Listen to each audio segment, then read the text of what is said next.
Blessed day to you, all my sports to the bone people. Back at it again with another video. Thank you all for checking this one out. Hope everybody is doing okay. Hope you're all having a fantastic Wednesday. Alright, my people. So I have a couple of cricket topics I would like to touch on. Earlier today we saw some news that Trinidad and Tobago Legion's pacer Joshua James has been reported, he has been suspended from bowling. So we're going to be talking a little bit about that.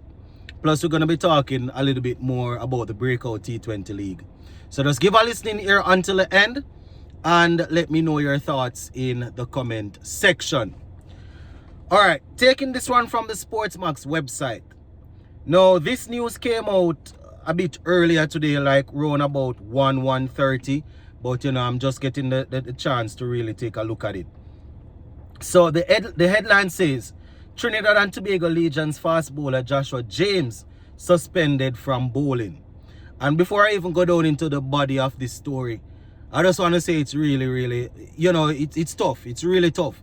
When we have these youngsters coming through, having played at the under 19 level, and they're now looking to really become a professional, and, coaches and people that are in charge, they don't really spot these things. It's really tough. It's really tough. Sometimes it's not too obvious where you can easily spot it, but sometimes it's obvious where you can spot it. Now, as it relates to Joshua James, I have seen him in a couple of games. I wasn't really looking at his action, so I would probably have to go back and look at clips to see, but I've seen him in games, and I've never really looked at his action to see if he was bowling anyway. Anyway, let's get into it. So it says Trinidad and Tobago Legion's fast bowler Joshua James was reported for a suspect bowling action during the ongoing West Indies Breakout T20 Breakout League. They said James' action was cited by match officials during the first two matches against Barbados Pelicans on April 25 and Guyana Rainforest Rangers on April 26. They say at the Brian Lara Cricket Ground in Trinidad. Now, as part of the process, once a player is reported for a suspect bowling action, video footage from the match in which the player was reported provided to CWI, right? Is provided to CWI. They said the video footage along with the written report is sent to LeBron University for analysis using an opinion report.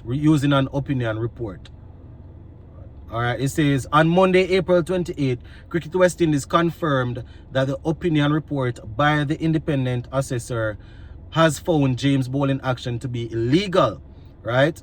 And as such has been suspended from bowling in all West Indies international and regional matches with immediate effect. Before I go any further, my people, it's really tough. It's going to be a mental thing for him to really get over. But the good thing is that, they found out early in his career. And I know that, you see, because we're a team that is made up of different islands, once somebody is suspected for something or something happens, it's a lot of people tend to lean to the side that it's because he's from here why they're fighting against him or whatever.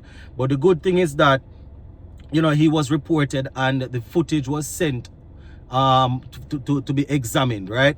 People that examined it, I am assuming they are independent, as they say here, and wouldn't really necessarily have anything to do with not wanting a man from one particular country to get in, right? So my take on the thing right now is, as I said, I'm gonna have to look at footages to see if I can see it with the naked eye, or I probably have to slow it down or what.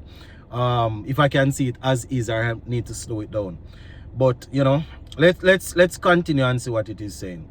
So they said the assessment revealed that James' deliveries exceeded the level of tolerance for the extension of the elbow permitted under playing regulations. As per the International Cricket Council, right, regulations, the suspension will also apply to all other domestic leagues worldwide. Right, so all other domestic leagues worldwide, he will not be allowed to bowl. They said James will now undergo remedial work under the supervision of the Trinidad and Tobago Cricket Board. He will be eligible to apply for reassessment once he has modified his bowling action, either through other opinion report from the same analysts or from other accredited testing center, right? So very interesting, very interesting, my people. But that is what they are saying. Now, this is my thing, my viewers and subscribers. I've always said that, you know, it's really difficult when you have players.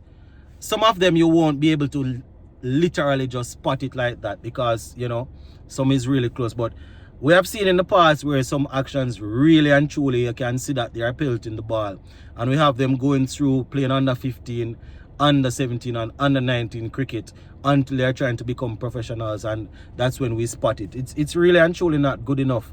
You understand? We need to be able to spot these little things from early and help the youngsters to correct it. You understand? So it's called Breakout T20 League for a reason. You know, these guys, we probably would be saying that, you know, there is a young and upcoming pace bowler that West Indies need to look at and give a try. You understand? And good thing is that, you know, we got an opportunity to see him. Obviously he played in the regional championship, and now we are seeing him in the Breakout T20 League. You understand? So I am hoping that, you know, it won't be too much of a mental block for him. Sometimes when players have to go through these things, you know, I have seen interviews where players talk about going through these things, and they're like, you know, it was a dark time in their life. You understand? Whether it is because of bowling or whatever they get suspended for, you know. He just needs to modify his action. The only thing is, though, sometimes when we have guys modifying their actions, their bowling action, they are not as effective as they once was, you know.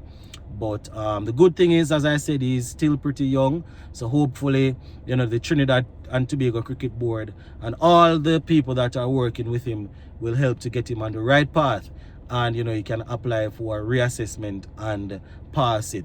We have seen that with a couple of our bowlers over the last few years, right? So hopefully all of this will, you know, won't hold him down, because as I said, if we lose a player with a potential player, you know, it's the entire West Indies that suffers. That's how I look at it. You understand? Some people will look at it and say, boy, they don't have to face him in this tournament or that or whatever, or somebody from their team country can play. I don't look at it like that. I've always said we're stronger together. When something like this happens, you know, we definitely want him to get it sorted out, and you know, so that he can be up for selection. So we wish the youngster all the best, and we're hoping that he will have a good team around him to support him as he go through this. I'm talking like it's the end of the road for him, but, you know, he was probably eyeing up a new contract or something, and then, you know, so a stumbling block like this happens. So he definitely will need the support. But just wanted to let you all know that. Big up.